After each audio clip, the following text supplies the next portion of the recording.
Hello hello hello. तो स्वागत है दोबारा से स्टडी विद सोनू में। और पहली बात तो happy teachers day to you all. And आज देख ही रहे हो कि मैं यहाँ बैठा हुआ हूँ, पीछे बोर्ड खाली पड़ा हुआ है।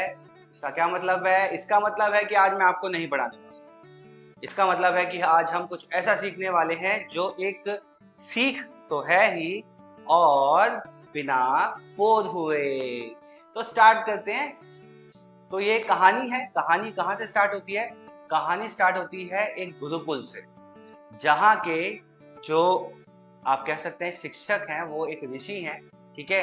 और उस समय में आपको पता ही होगा कि आज से मतलब प्राचीन समय में अगर आपको पता हो तो गुरुकुल ही चला करते थे। राजा महाराजा और जो भी जितने भी हमारे जो शिष्य हुआ करते थे वो गुरुकुल में पढ़ा करते थे। तो वहीं से स्टार्ट करते हैं। तो क्या होता है कि गुरुजी जो होते हैं वहाँ के, उनका नाम देश विदेश में फैला हो, और वो अपने शिष्यों को सफल बनाने में पूरी जी जान लगा देते हैं। उनके जो जितने भी शिष्य होते हैं वो सफल होते ही हैं।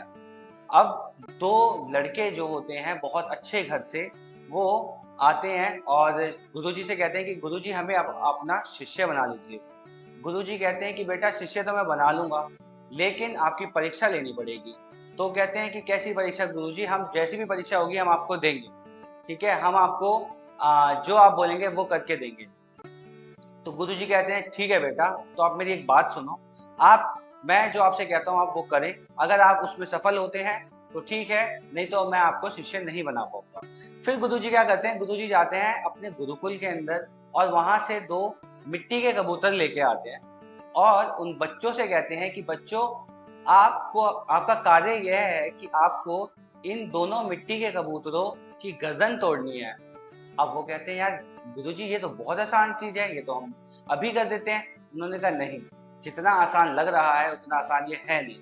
तो वो कहते हैं कैसे गुरुजी? तो गुरुजी कहते हैं कि आपको इनकी गर्दन तो तोड़नी है, लेकिन उस समय तोड़नी है जब आपको कोई देख ना रहा हो। तो वो कहते हैं ठीक है गुरुजी, हम कर लेंगे, आपके लिए हम ये सब भी कर लेंगे। तो गुरुजी ने एक दिन का समय देते हैं। दोनों शिष्य जो होते हैं वो जाते हैं। पहला जो शिष्य होता है वो जब जंगल में जाता है तो वो देखता है कि उसके अगल बगल कोई भी नहीं है।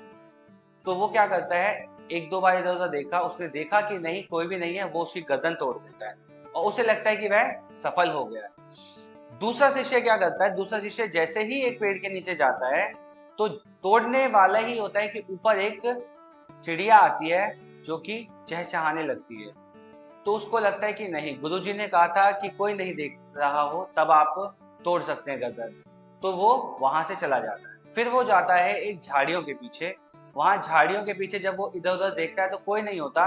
बट जब वो गर्दन तोड़ने जा रहा होता है, जैसे ही वो गर्दन तोड़ने जा रहा होता है तो वहां कुछ कीड़े मकोड़े होते हैं जो कि उसकी तरफ देख रहे होते हैं। वह फिर हार मान जाता है और वो कहता है कि नहीं, मेरे को गर्दन अभी भी नहीं तोड़नी है, क्योंकि गुरुजी ने कहा था कोई भी ना देखे तब हम गर्दन तोड़ेंगे।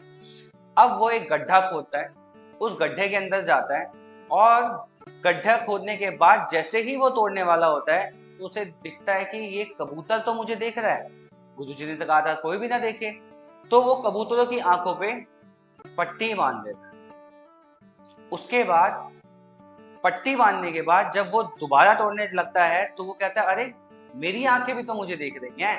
तो वो अपनी आंखें बंद कर लेता है। अब वो जैसे ही अपनी आंखें बंद करके गर्दन तोड़ने वाला होता है तो वो उसके दिल से आवाज आती है, उसे सुनाई देता है। दिल कहता है अरे पगले, मैं भी तो देख रहा हूँ। तो वो हार मान जाता है। वो कहता है कि नहीं, कुछ भी हो, मैं ये जो भी कार्य कर रहा हूँ मेरा दिल तो मुझे देख ही रहा है। तो वो हार मान के गुरुजी के पास दोनों पहुंच जाते हैं। तो पहला शिष्य जिसने गर्दन तोड़ दी होती है वो बहुत खुश होता है कि गुरुजी आपने जो कार्य दिया था वो मैंने कर लिया। दूसरा शिष्य थोड़ा सा उदास होता है और वो कहता है कि गुरुजी मैं तो असफल रहा, लेकिन शिष्य तो मेरे को आपका बनना है। तो वो कहता है बेटा आप क्यों असफल रहे? तो सारी बात बतलाता है कि गुरुजी ऐसा ऐसा हुआ और आखिर में मेरा दिल तो देख ही रहा था।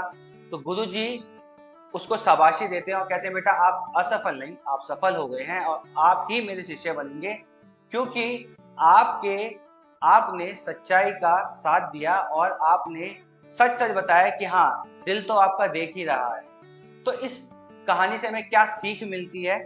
देखो बेटा, आप पढ़ाई से भागो, चाहे आप कुछ भी गलत करो, फोन पे लगो या जो भी करो, ऊपर वाला देख रहा है। आप पेरेंट्स से छुपा लोगे, है ना, आप मुझसे छुपा लोगे कि भैया हम तो पढ़ ही रहे थे, और अंदर आप मोबाइल चला रहे हो। तो बेटा, आज आप जो भी करोगे ना, वो जब ऊपर वाला देख रहा है ना, उसका फल आपको मिलेगा ही नहीं। आज आप जो बच्चे पढ़ रहे हैं, मेहनत कर रहे हैं, 10 घंटे, 12 घंटे, 5 घंटे जितना भी पढ़ते हैं, उन्हें भी पता है उनका ऊपर वाला उन्हें देख रहा है। इसीलिए आने वाले टाइम में सक्सेस जो मिलेगी उन्हें ही मिलने वाली है। और जो बच्चे अपनी माता पिता से, अपने गुरु से जो दगाबाजी कर रहे हैं, वो उन्हें भी उसकी सजा मिलने वाली है। तो बेटा, ये बात ध्यान चलो कि एक ऊपर वाला है जो देख रहा है हम सबको। और बस इतना ही था आज के लिए।